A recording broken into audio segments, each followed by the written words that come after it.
дар деҳаҳои дурдасти ноҳияи Сиптамин норасоии об ва фарсуда гардидани биноҳои мабрасҳои муассисаҳои таълимӣ ба назар мерасид. Ин мушкилот то имрӯз ҷой дошт. Хушбахтона бо дастгирии мақомоти иҷрои ҳокимияти давлатӣ ва ташкилоти ҷамъиятии ҷумҳуриявии насли ҷавони Тоҷикистон имкон пайдо кард, ки барои беҳтар шудани ҳолатҳои мазкур мусоидат намоянд.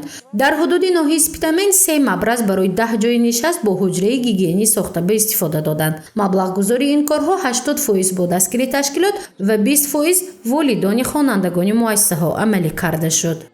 бо раисони маҳалла кати бо кумитаи падару модарон кати корхоя як ҷоя корбарӣ намудем, суханронӣ намудем дар бораи кушодашавии якта ташноб эҳтиёҷ дошта будем, ки дар оянда як ташноб сохтан инам савоби кори хуб аст. Барои ҳамин мо ҳаракат кардем, кӯшиш кардем ин кор имрӯз мана ба анҷом расид. хурсанд ҳастем, ки барои ташаккули тарзи ҳаёти солим ҳар яки хонанда ба ин лозим мебошад аввалин дараҷа меистад.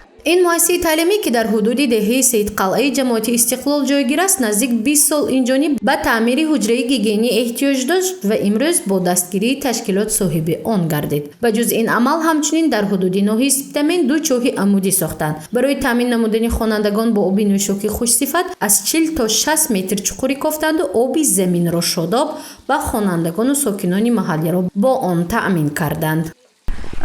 Muammolarimiz juda ko'p edi maktabimizda. дар мактаби мо мушкилот бештар буд, махсусан аз норасоии об танқисии бештар доштем. аз ин ҳисоб волидон хонандагонро бо оби ҷӯш таъмин карда ба мактаб мефиристоданд, то ҳангоми зарурат аз он истифода намоянд. мардуми деҳа низ беоб буданд. хушбахтона бо дастгирии мақомот ва ташкилоти ҷамъиятии насли ҷавони Тоҷикистон соҳиби чоҳи амудӣ гардидем. ин чоҳ 21 март мавриди истифода қарор гирифт. аз он пас бо оби нӯшокии хушсифат таъмин ҳастем ва ҳоло сокинони наздик ба муассиса низ аз он истифода менамоянд. аз ин мо хурсанд мебошем. bo'ldik, hozir mana chiqib turibdi. 21-mart kuni mana shu suv bilan bo'ldi. Aholimiz hammasi shu yerdan suv tashib ketadi. ин чоҳи амудӣ ки хурд мебошад бо маблағгузорӣ беш аз 70 000 сомонӣ мавриди истифода қарор гирифтааст. гуфта мешавад, ки 40% маблағ бо дастгирии волидайну соҳибкорон ва муассисаҳо ва боқимондаро ташкилот таъмин кардааст. мақсад аз ин амал ин дастрасии хонандагону ҷавонон ба оби тоза, махсусан таъмин намудани хонандагон мебошад.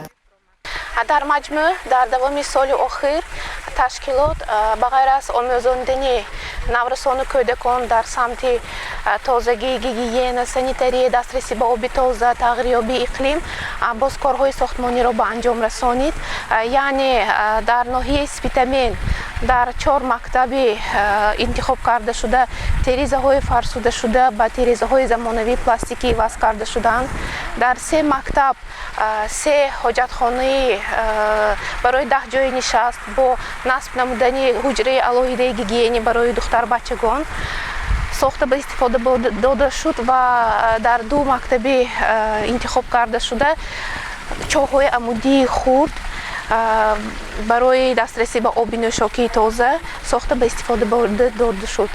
ташкилоти ҷамъиятии ҷумҳуриявии насли ҷавони Тоҷикистон беш аз 15 сол мешавад, ки дар кишвар барои ҳифз ва рушди саломатии кӯдакону наврасон фаъолият мебарад. самти асосии фаъолияти онҳо дастрасӣ ба оби тозаи нӯшокӣ, беҳтар намудани шароити беҳдоштӣ ва гармидиҳӣ, баландбардоштани сатҳи дониш ва огоҳии кӯдакону наврасон оид ба тозагӣ дар мактабҳо, саломатии онҳо ва беҳдошти саломатии равонӣ ва пешгирии бемориҳои сироятӣ нигаронда шудааст. гузориши Мафнӯшкур ва Наимҷон Оюбов барои барномаи иттилоотии хабар.